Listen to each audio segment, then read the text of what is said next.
बिस्मिल्लाहिर्रहमानिर्रहीम। अस्सलाम वालेकुम नाज़रीन, आप यूट्यूब चैनल देख रहे हैं। मैं इमरान खान हूं। बड़ी अहम खबरें हैं और बड़ी शानदार रिपोर्टिंग आपके सामने भी पेश करेंगे हम, क्योंकि मेरी टीम ने काफी इस पे काम किया है और हमने हर वो चीज निकाली है जिस चीज में ये बात साबित होती है कि अड्डों वाला मामला इमरान खान ने ऐसे ही नहीं उठाया था और एब्सोल्युटली नॉट, इमरान खान ने गैर जरूरी तौर पर नहीं कहा था।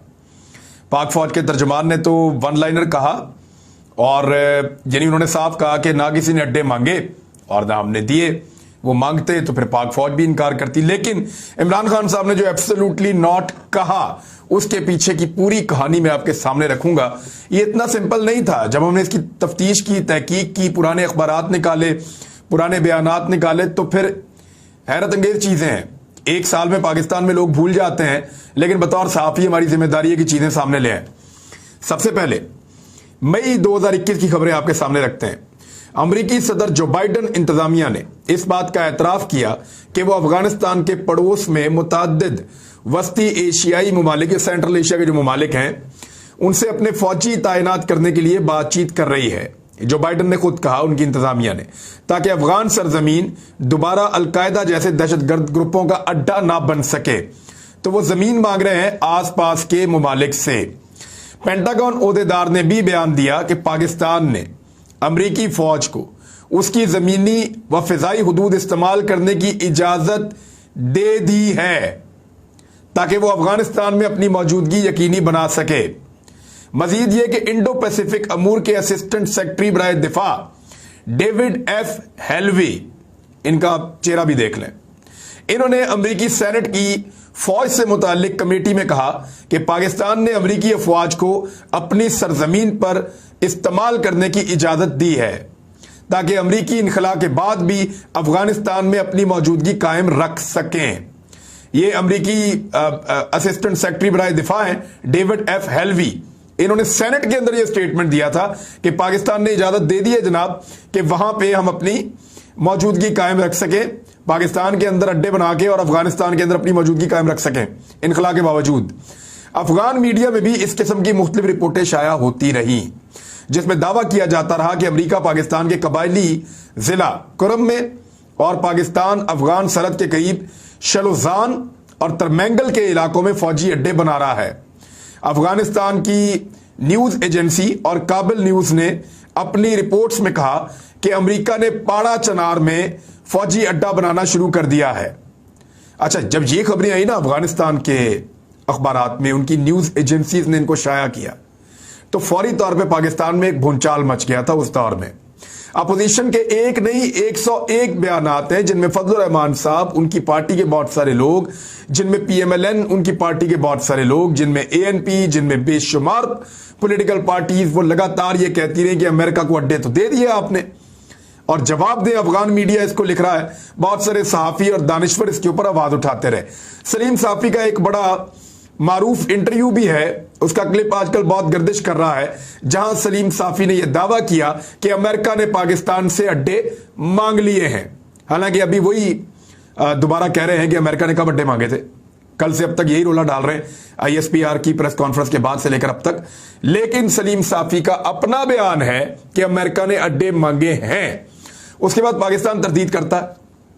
24 मई 2021 को पाकिस्तानी दफ्तर खारजा इन खबरों की तरदीद करता है। पाकिस्तानी दफ्तर खारजा कहता है हमने कौन से अड्डे बना दिए भाई, अमेरिकन कहां पे फौजी अड्डे बना रहे हैं, ऐसी कोई बात नहीं है। जाहिद हफीज ने ट्वीट में बताया कि पाकिस्तान अमेरिका एयर और ग्राउंड लाइन कम्युनिकेशन मुआहदा 2001 से जारी है।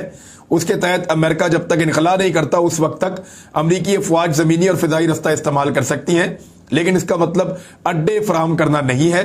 पाकिस्तान में अमेरिकी फौजी या एयरबेस से मुतालिक खबरें बिल्कुल बेबुनियाद हैं।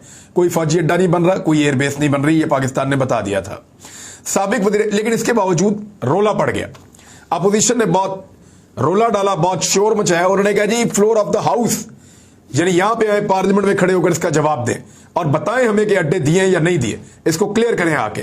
तो फिर शाम, क्योंकि पूरी अपोजिशन कह रही थी कि पाकिस्तान ने अड्डे दे दिए हैं और सारी अपोजिशन कह रही थी कि अमेरिका अड्डे मांग रहा है और पाकिस्तान अपना सौदा कर रहा है, तब साबिक वज़ीर आज़म शाह महमूद कुरैशी, क्योंकि सबको यह पता था अपोजिशन को, उनका यह तजर्बा था कि अमेरिका कुछ मांगे तो कोई एब्सोल्युटली नॉट नहीं कह सकता। सबको यह पता था कि अमेरिका कुछ मांगे तो कोई ना नहीं कर सकता। उनको अपनी अपनी औकात पता थी। तो उनको लगा कि इमरान खान भी नहीं कर सकेगा, तो इसलिए उनको बड़ा कॉन्फिडेंस था इस बात के ऊपर कि वो ये बात असेंबली में उठवाएं और यहां पे एक स्टेटमेंट निकलवाएं और बाद में अड्डे जब बन जाए तो फिर इनकी बेइज्जती करेंगे।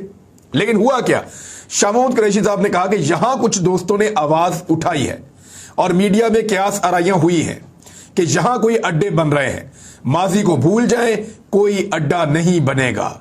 मैं इस ऐवान को गवाह बनाकर और पाकिस्तान के अवाम को गवाह बनाकर कहता हूं कि कोई अमरीकी अड्डा पाकिस्तान की सरजमीन पर नहीं बनेगा, शाह महमूद कुरैशी ने कहा था।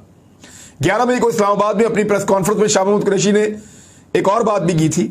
उन्होंने कहा कि अफगानिस्तान से अमरीकी फौज के इनखला के बाद पाकिस्तान अमरीका को फौजी अड्डे देने का कोई इरादा नहीं रखता, और यह भी सवालात के जवाब में। फिर यह अमरीकी अखबार न्यूयॉर्क टाइम में 6 जून 2021 को एक खबर छपती है, इसकी भी बहुत सारी तफसीलात हैं। यह न्यूयॉर्क टाइम के अंदर छपी है और इसको फौरी तौर पे बाद में इंडियन अखबारात ने छापा था। इंडियन एक्सप्रेस ने पूरा का पूरा मजमून वैसे ही छाप लिया। ये 2 लोग ये रिपोर्ट लिखते हैं, एक का नाम है मार्क मैजेटी और दूसरे का नाम है जूलियन ई बार्नस। ये दोनों मिलकर ये रिपोर्ट लिखते हैं। रिपोर्ट क्या कहती है जरा ये भी आप सुन लें। न्यूयॉर्क टाइम लिख रहा है, अमेरिका का अखबार, अमरीकी फौजियों के तेजी से इनखला के बाद CIA पर प्रेशर और दबाव है कि वो अफगानिस्तान में इंटेलिजेंस सरगर्मियां बढ़ाने, जंग लड़ने और इंसदाद दहशतगर्दी की कार्रवाइयों को बरकरार रखने के नए तरीके ढूंढे। इस हवाले से CIA के पास कुछ अच्छे ऑप्शंस मौजूद हैं। CIA जो अफगानिस्तान में 20 साल अमरीकी मौजूदगी का मरकज बनी हुई थी, जल्द ही इस मुल्क अफगानिस्तान में अपने फौजी अड्डे खो देगी जहां से उसने जंगी मिशन और ड्रोन हमले चलाए हैं, जबकि तालिबान और अलकायदा और दीगर ग्रोहों जैसे दूसरे ग्रुपों पर भी कड़ी निगरानी की है। CIA के तज्जियाकार तालिबान के कब्जे के बढ़ते हुए खतरात से खबरदार कर रहे हैं। अमरीकी ओहदेदार मुस्तकबिल की कार्रवाइयों के लिए अफगानिस्तान के करीब फौजी अड्डों के क्याम के लिए सरतोड़ कोशिशें कर रहे हैं और अब ये कोशिशें आखिरी मराहिल में दाखिल हो चुकी हैं। फौजी अड्डों के लिए तवज्जो का एक मरकज, पहला मरकज पाकिस्तान है। पाकिस्तान में अमेरिका ने माजी में भी फौजी अड्डे इस्तेमाल किए हैं जहां से वो अस्करियत पसंदों के खिलाफ ड्रोन हमले चलाता था, लेकिन 2011 में जैसे ही पाकिस्तान और अमेरिका के ताल्लुकात खराब हुए तो यह सहूलत खत्म हो गई थी। अब कोई भी मुआहिदा इस तकलीफ दे हकीकत के गिर्द घूमेगा कि पाकिस्तान की हुकूमत ने तवील अरसा से तालिबान की हमायत की है या नहीं। वो यहां कंफर्म कर रहा है कि पाकिस्तान के साथ हम बात कर रहे हैं, पाकिस्तान पे जोर दे रहे हैं, पाकिस्तान में कोशिश कर रहे हैं कि पाकिस्तान में हमें अड्डे मिल जाए। हम ये चाहते हैं क्योंकि इससे पहले भी हम पाकिस्तान के अंदर अड्डे चलाते रहे हैं, फौजी अड्डे हमने पहले भी पाकिस्तान में बनाए हुए थे। इसी रिपोर्ट के अंदर एक बड़ा तहलका खेज इंकशाफ होता है, और वो इंकशाफ क्या कहता है, ये अमेरिका से इंकशाफ हो रहा है। बाद पुराने अखबारात में भी इंकशाफ निकलते हैं। ये बता रहा है जून में 6 जून को कि CIA के director Mister William J Burns ने हालिया हफ्तों में पाकिस्तान का दौरा किया है, और ये दौरा हुआ था अप्रैल के एंड पे। ये खुफिया दौरा था, इसके बारे में बताया नहीं गया था, जहां उनकी मुलाकात पाकिस्तान के army chief general Qamar Javed Bajwa से हुई और उस वक्त के DGISI lieutenant general Faiz Hamid से भी उनकी मुलाकात हुई। जराये के मुताबिक पेंटागन चीफ लॉयड ऑस्टिन ने भी कई बार आर्मी चीफ जनरल बाजवा उनसे फोन पे बातचीत की और अफगानिस्तान में मुस्तकबिल में होने वाली ऑपरेशंस के लिए मदद मांगी कि हमें मदद दी जाए, हमें अड्डे शड्डे मदद। अब कि किस तरह की मदद, पाकिस्तान और क्या मदद कर सकता था उनकी, या तो इनखला में मदद कर सकते थे, लेकिन ऑपरेशंस में मदद का मतलब यही है कि पाकिस्तान उनको अपनी फजा से गुजरने दे या अपनी जमीन जो है उनको दे, लेकिन पाकिस्तान ने वो नहीं दिया। एक मौका पर जब अमरीकी CIA चीफ पाकिस्तान में आए तो वो वजीर आजम पाकिस्तान से मिलना चाहते थे, लेकिन वजीर आजम पाकिस्तान ने कहा कि CIA का चीफ जाके ISI के चीफ से मिले, मेरे से बात कर दिए तो इनकी पॉलिटिकल क़यादत करे। तो ऐसी जुर्रत कभी भी पाकिस्तान के किसी सियासी रहनुमा ने नहीं की थी। ये तो CIA चीफ के आगे लेट जाते थे, जिस तरह बोले उस तरह लेट जाते थे, लेकिन इमरान खान साहब ने कहा कि अगर CIA चीफ ने मिलना है तो वो जाके ISI चीफ से मिले। इस किस्म की खबरें रिपोर्ट हुई थी। इस रिपोर्ट के बाद अमेरिका के मुशीर कौमी सलामती जैक सुलेवान ने एक सवाल के जवाब में कहा कि हमारी इस बात को यकीनी, और इसकी वीडियो मौजूद है, ये ऐसे नहीं है, इसकी वीडियो मौजूद है। उन्होंने कहा कि हमारी इस बात को यकीनी बनाने के लिए अमरीकी सलाहियतों के मुस्तकबिल पर पाकिस्तान के फौजी, इंटेलिजेंस और सफारती चैनल के साथ तामीरी बातचीत हुई है। यानी हमारा CIA जो काम करना चाहता है खित्ते में, उसके लिए हम पाकिस्तान की जो है वो फौजी, इंटेलिजेंस और सफारती चैनल पे हम तामीरी बातचीत कर रहे हैं, और ताकि अफगानिस्तान दोबारा ऐसी बेस ना बने जहां से अलकायदा उठे या दहशतगर्द तंजीमें अमरीका पर हमला करें। डॉन अखबार की 9 जून 2021 की रिपोर्ट, हुकूमती अहदेदार ने निजी तौर पर अमेरिकी खुफिया एजेंसी CIA के डायरेक्टर विलियम बर्नस के खुफिया दौरे की तस्दीक कर दी। वो दौरा जो उन्होंने 3 दिन पहले बताया था 6 जून को, 9 जून को पाकिस्तानी अखबार भी तस्दीक कर देता है हुकूमती ओहदेदारान के तवसत से, जिसमें उन्हें बताया गया था कि पाकिस्तान अपनी सरजमीन पर एजेंसी के ड्रोन अड्डों की मेजबानी नहीं करेगा। CIA के ड्रोन अड्डों की मेजबानी पाकिस्तान अपनी सरजमीन पर नहीं करेगा। यह डॉन अखबार ने इसकी तस्दीक की क्योंकि उन्होंने अड्डे मांगे थे, इसलिए पाकिस्तान ने अड्डे देने से इनकार किया था। अमेरिका बहुत ताकतवर मुल्क है, वो कहे कि दे दो और आप ना दें और फिर आप सबको बताएंगे जी हमने नहीं दिए, तो वो बुरा मना जाएगा ना। तो इसलिए कहना यह ज्यादा बेहतर है कि ना उन्होंने मांगे ना हमने दिए। ये आप नहीं कह सकते कि उन्होंने मांगे और हमने नहीं दिए, इसके लिए वो नहीं है। मामला यह है कि ये सारे अखबार कह रहे हैं, मैं नहीं कह रहा, मैं कुछ नहीं कह रहा। मेरे अपने वीलॉग आप उन महीनों के निकाले तो यही सारी खबरें पढ़ के आपको सुनाई हुई है। हमने ये सारा, क्योंकि हमें याद था कि कुछ ना कुछ तो उस दिन होता रहा है, फिर हमने निकाला सारा डाटा आपके सामने रख दिया है। साबिक वज़ीर आज़म इमरान खान ने 19 जून 2021 को अमेरिकी न्यूज वेबसाइट एक्सियोस को इंटरव्यू दिया था। उसमें उन्होंने कहा था कि एब्सोल्युटली नॉट, और साफ उन्होंने कह दिया था कि हम अड्डे नहीं देंगे। अमेरिका ने पाकिस्तान के अलावा दूसरे ममालिक से भी अड्डे मांगे थे और वो कई और आसपास के मुल्कों में जाते रहे, ताजिकिस्तान, उज्बेकिस्तान, कजाकिस्तान, यहाँ वो कोशिश करते रहे, लेकिन उस तरफ से रशिया ने और चाइना ने दबाव डाला और अमेरिका को अड्डे नहीं लेने दिए। यहाँ पाकिस्तान में इमरान खान साहब ने किया और अमेरिका को अड्डे नहीं दिए। तो ये है जी वो सारी सूरत हाल, अड्डों को लेकर जो हकायक थे आपके सामने मैंने रख दिए हैं। पाकिस्तान के ऊपर जी दहशतगर्द हमला हुआ है, बहुत अफसोसनाक हमला हुआ है और पाकिस्तान के फौजी जवान शहीद हुए हैं। एक इंतहाई अफसोसनाक वाकया है, 7 फौजी जवान वजीरिस्तान में शहीद हुए हैं। इस अफसोसनाक वाकये में हमारे नौजवान शहादतें कबूल कर रहे हैं, शहादतें दे रहे हैं इस मुल्क के लिए।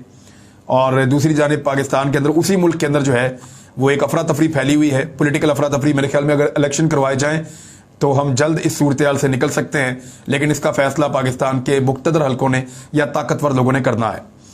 पेट्रोल सस्ता होने के हवाले से मैं सिर्फ आपको 2 चीजें बताऊंगा कि कल तक जितने लोग कह रहे थे कि इमरान खान साहब ने क्यों पेट्रोल महंगा किया, सब ये कह रहे थे कि पेट्रोल 90 रुपए का या 100 रुपए का होना चाहिए। PMLN ये कहती थी, पीपल्स पार्टी ये कहती थी, फजलुर रहमान साहब ये कहते थे और सारी जमातें यही कहती थी कि इमरान खान साहब ने पेट्रोल बहुत महंगा कर दिया, आम आदमी की जिंदगी अजीरन कर दी है।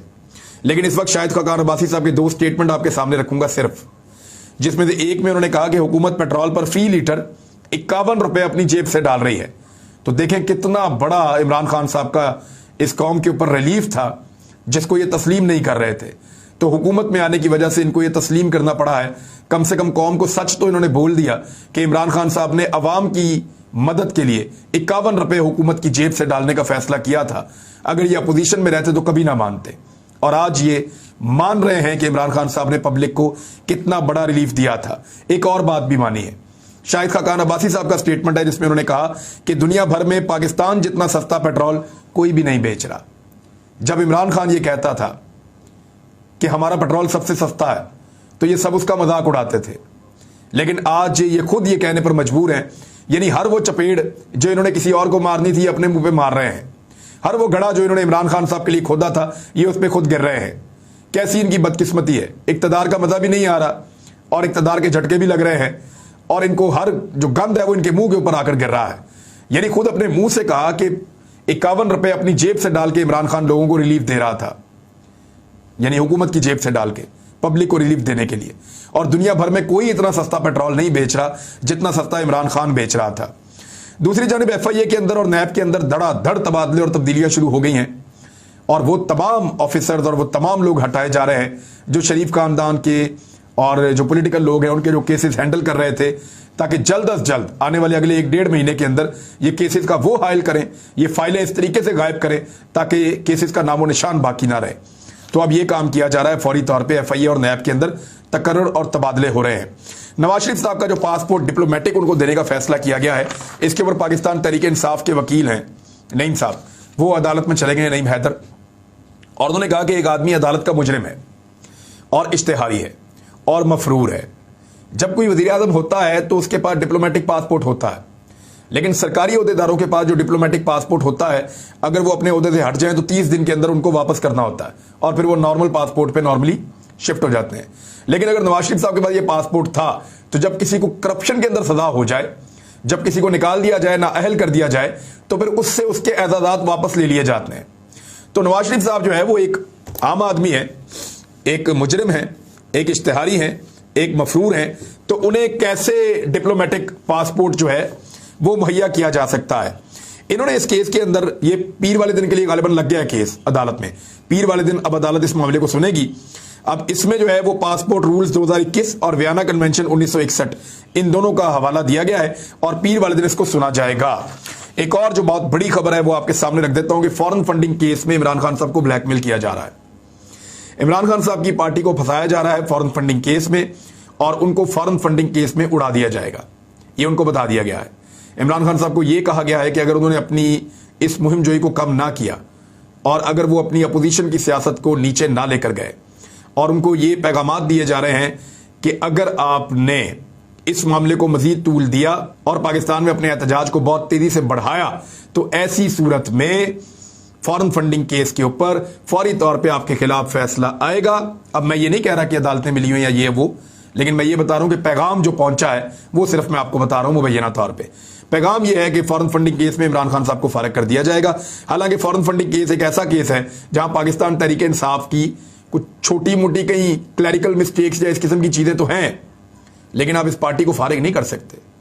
लेकिन इसी केस में अगर आप पीएमएलएन और पीपल्स पार्टी को साथ मिलाकर सुने तो वो दोनों पार्टियां तो हमेशा के लिए फारिग हो जाती हैं। यानी उनका जो फंडिंग का केस है वो तो इससे बहुत ही अजीबोगरीब केस है।